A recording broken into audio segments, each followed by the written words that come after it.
The final kind of blood vessels is the veins.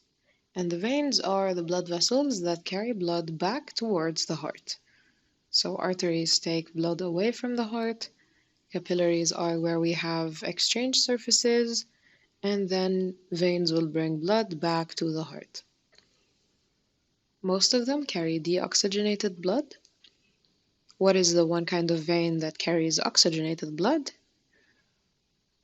Think of it this way, if it's going back to the heart and it carries oxygenated blood, then it's coming back from the lungs.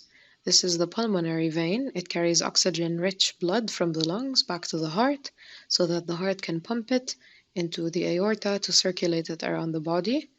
And we have another exception, which is in the fetus, since the fetus does not use its lungs in order to breathe in and out inside of the body of the mother. So besides the pulmonary vein, we have the umbilical vein. This is during pregnancy. The umbilical vein will carry oxygenated blood from the placenta to the fetus.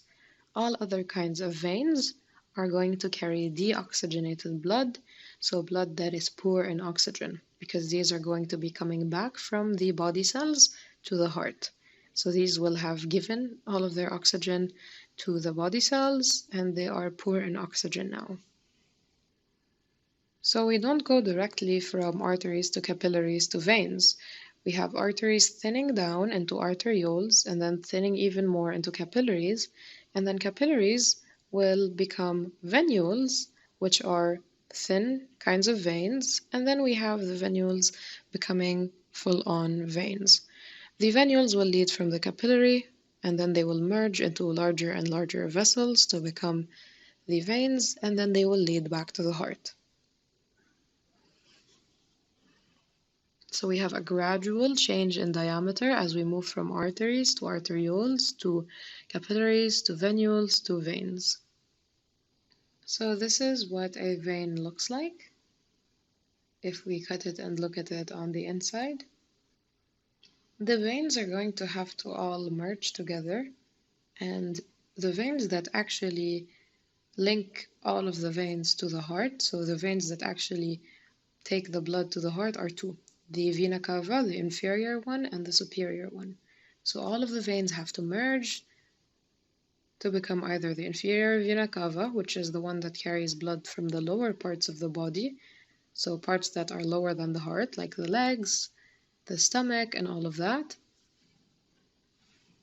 All of the veins that come from these organs are going to merge into the inferior vena cava, and we have the superior vena cava that will carry blood from the upper parts of the body, like from the brain, from the face, the shoulders, the arms. These will all merge into the superior vena cava, which will take the blood to the right atrium. So again, if we look at this picture that has a transverse section of the vein, so we cut it along its width and we look inside, this is the structure of the vein. You can already notice that the lumen has a bigger diameter than the artery, and the wall is thinner than the walls of the arteries. So the outer layer is the outer tough layer. It consists mainly of collagen fibers.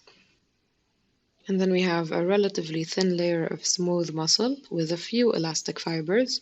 So already we notice we have more collagen and less muscle and elastic fibers than the arteries. And the inner surface, which is the surface with which blood comes into contact, is smooth, again to reduce friction, and the lumen is relatively large.